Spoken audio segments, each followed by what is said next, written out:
কারাগার আসলে কীরকম কষ্টের জায়গা একটু আমি উদাহরণ দিই। তা আমি কিন্তু আসলে কোনো হাজতে ছিলাম না, কনভিক্টেড মানে সাজাপ্রাপ্ত কয়েদি ছিলাম। তা আমার সাজা ছিল মোট ৩৯ বছর, 39 ইয়ার্স। তা আমার তো অভিজিৎ হত্যা মামলায় লাইফ সাজা হয়।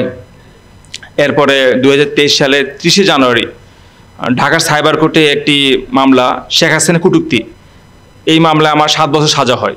তা আমার যে ৩৯ বছর সাজা হয়েছে, তা আমি দীর্ঘ সময় সেলে একা রাখা হয়েছে আমাকে।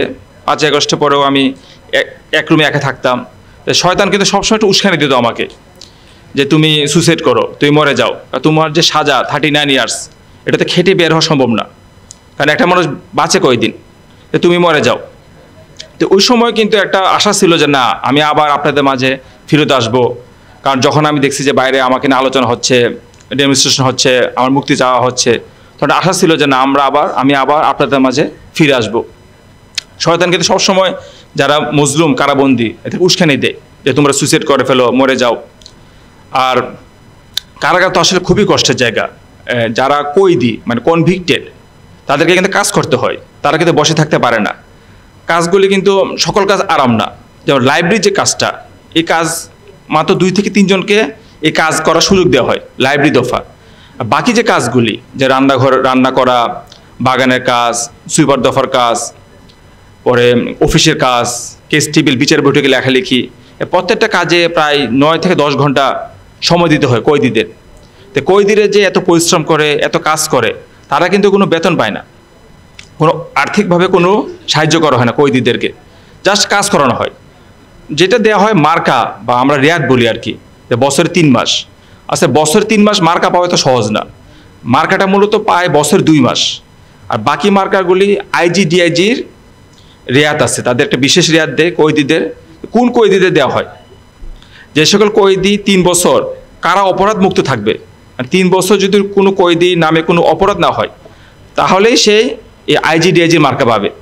মানে এটা আসলে অনেক কঠিন বিষয় যে ৩টা বছর আপনি কারাগারে থাকবেন একটা না, কোনো অপরাধ করবেন না, মানে কার অপরাধ, এটা আসলে তো সহজ না। ফলশ্রুতিতে দেখা যায় যে ওই ঘোরায় ফেরা বছরে ৬০ দিন বেশি মার্কা কেউ পায় না, কোনো কয়েদি আর কি। একটা লাইফ সাজা 31 ইয়ার্স, ৩১ বছর। তো দেখা যায় ২৩-২৪ বছর খাটার পরও মানে জেল থেকে বের হতে পারে না। ও এর মাঝে আবার জরিমানা আছে। মানে একজন যে লাইফ সাজা দেওয়া হয়, তখন তাকে একটা জরিমানা করা হয় কোর্ট থেকে, অনেকে ২০,০০০, অনেকে ৫০,০০০। তো এই টাকা যদি সে না দিতে পারে, তাহলে তাকে আরও ১ থেকে ২ বছর কারাগারে থাকতে হবে। তো জিনিসটা আপনারা বুঝেন যে দীর্ঘদিন কারাগারে থাকছে, ২০, ২১, ২২ বছর, ফ্যামিলির সাথে কোনো যোগাযোগ নাই। তো এত বছর পর সে ২০,০০০, ৫০,০০০ টাকা কোথা থেকে পাবে? কারণ তার ফ্যামিলি যদি তার সাথে যোগাযোগ রাখতো, তাহলে তো সে জেলেই থাকতো না। তো এটা যে কী পরিমাণ বৈষম্য, আপনি চিন্তা করেন যে ২০, ২১, ২৩ বছর জেল খাটার পরও তাকে সরকারি কোষাগারে ২০,০০০ থেকে ৫০,০০০ টাকা জরিমানা আদায় করতে হবে, জরিমানা পরিশোধ করতে হবে। এটা না করলে সে আরও ১ থেকে ২ বছর কারাগারে থাকবে। কি অমানবিক! আমাদের তো কোনো ধারণা নেই সব ব্যাপারে। তা আমি তো নিজে কয়েদি ছিলাম, সশ্রম কারাদণ্ডে দণ্ডিত। এখানে একটা পার্থক্য ছিল যে তারা আমাকে দিয়ে কাজ করাতো না। ২টা কারণে কাজ করাতো না আমাকে দিয়ে। একটা, আমি আলোচিত মামলা আসামি ছিলাম, মিলিটেন্সি মামলা। এসব মামলার লোকদের যদি কাজ দেওয়া হয়, তাহলে তো সে তো অনেককে তার মতবাদে দীক্ষিত করবে বা ইসলামী লাইনে নিয়ে আসবে। আরেকটা কারণ ছিল যে 39 ইয়ার্স সেন্টেন্স, ৩৯ বছর সাজা। এটা খেটে জেল থেকে বের হওয়া অনেক কঠিন, মানুষ এত বছর বাঁচেও না। তো যখন আমার সাজা হয়েছে 39 ইয়ার্স, তখন তো আমার বয়স 35-36 মতো ছিল। তো সেই হিসাবে তারা আমাকে দিয়ে কাজ করানো, কোনো কাজ করাতো না। কিন্তু যারা কাজ করে, একটা উদাহরণ দিই, জেলখানার রান্নাঘরকে চৌকা বলা হয়, চৌকা। তে রাতে যে রান্নাঘর, যে রাতে যে রুটি যারা বানায়, এই ক্যাম্পাসকে বলা হয় নাইট চৌকা, নাইট চৌকা। তে রাত ১১টা থেকে শুরু করে ভোর ৫টা পর্যন্ত রুটি বানাতে হয় কয়েদিদের। ২৩ থেকে ২৪ জন কয়েদি কাজ করে। আপনার ৩,০০০ রুটি বানায় যাইতে হবে। আপনি যদি রুটি না বানাতে পারেন ভোর ৫টার মধ্যে, তাহলে আপনাকে সকাল ৮টা পর্যন্ত কাজ করতে হবে। মানে রুটি না বানিয়ে আপনি যেতে পারবেন না, রুটি আপনাকে বানিয়ে যেতে হবে। তো এই কাজ কিন্তু কয়েদিরা করতে চেত না, খুব কষ্ট। এই সারা রাত আপনাকে জেগে থাকতে হবে, দাঁড়ায় দাঁড়ায় রুটি বানাতে হবে, কি অমানবিক। তো আমি দেখছি অনেক কয়েদি আমার সামনে প্রচুর মারধর করা হতো কেস টেবিলে নিয়ে, যে কেন কাজ করবি না, জজ লিখে দিছে তোর রায়ে তুই সশ্রম কারাদণ্ডে দণ্ডিত। তা আমরা যে কাজ দিই সেই কাজ করতে হবে। তো অনেক মারধর করে এই কয়েদিদের নাইট চোখে কাজ করানো হতো। আরেকটা অমানবিক জিনিস আমি আপনাদেরকে বলি যে জেলখানায় যে সুইপার দফা মানে বাথরুম যে পরিষ্কার করা, ড্রেন পরিষ্কার করা, এটা মূলত বিহারি যারা আছে, মানে বিহারি কোনো কেউ যদি জেলে আসে, জেনেভা ক্যাম্পে, মিরপুর ক্যাম্পে যে বিহারিরা আছে, তো তাদেরকে বাধ্যতামূলকভাবে এই কাজ করানো হতো, ওই যে সুইপার দফার কাজগুলি। তারা সাধারণত এগুলো করতে চেত না, বিহারি বলে তাদেরকে দ্বিতীয় শ্রেণীর নাগরিক হিসাবে গণ্য করা হতো কারাগারে। এবং তাদেরকে দিয়ে মূলত আমি দেখছি যে এই সুইপার দফা কাজগুলো করানো হতো। এটা কিন্তু 5ই আগস্টের পরেও চলছে। আমি যে কথাগুলো বলছি এটা শুধু শেখ হাসিনা না, যে 5ই আগস্টের পরে এরপর ওই জিনিসগুলো চলমান আছে। এটা আমি একবার জিজ্ঞাসা করছিলাম যে স্যার এখন তো দেশে একটা বিপ্লব বা যেটাই বলে সংস্কার দিকে যাচ্ছে, তো এখনও কেন এই কষ্টগুলো করানো হচ্ছে কয়েদি দিয়ে?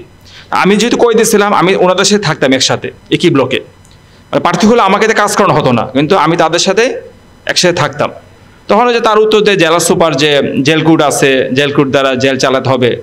জেল কোড কত সালের জানেন? 1859, 1859।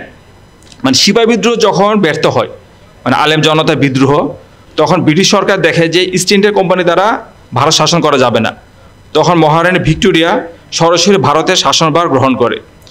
এরপরে কিছু আইন তৈরি করে ব্রিটিশরা, CrPC, criminal procedure code, jail code, বিভিন্ন আইন তৈরি করে। ওই 1859 সালের জেল কোড দ্বারা কিন্তু বর্তমান জেলখানা চলছে, কোনো সংস্কার হয় নাই, জেল কোডে চেঞ্জ হয় নাই। তো এখন এই আধুনিক যে রুটি বানানোর মেশিন কিন্তু খুব কঠিন কিছু না, স্বয়ংক্রিয় মেশিন। এইগুলি যদি কয়েকটা স্থাপন করা হয় কারাগারে, এই অমানবিক যে ক্যাম্পাস, নাইট চুকা, এটা বন্ধ হয়ে যাবে। তা আমাকে কয়েদিরা খুব রিকোয়েস্ট করছিল যে আমি যেন বাইরে হয়ে অন্তত নাইট চোখের ব্যাপারটা সবাইকে বলি, যে রুটি বানানোটা যেন বন্ধ করা হয়, মানে আসামিদের দিয়া। তার বাইরে কাউকে টেন্ডার দিক, ঠিকাদার বা রুটি বানানোর মেশিন আনুক, ওটা দেওয়া করুক।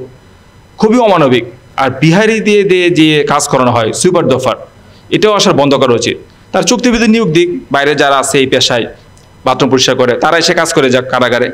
আসামিদেরকে দিয়ে কেন এই কষ্টদায়ক কাজ করানো হবে? কথা তো অনেক, দীর্ঘদিন কারাগারে ছিলাম, এত কথা তো এত অল্প সময় বলা যায় না। ইনশাল্লাহ আল্লাহ সুবহানাহু ওয়া তাআলার কাছে কৃতজ্ঞ আমি যে আল্লাহ পাক আমাকে আপনাদের মাঝে ফিরিয়ে নিয়ে এসেছেন, আপনারা আমার পাশে ছিলেন, এই জন্য আমি আপনাদের কাছে কৃতজ্ঞ। ইনশাল্লাহ ভবিষ্যতে কারাগার জীবনে বই লিখবো, তখন বিস্তারিত জানতে পারবেন।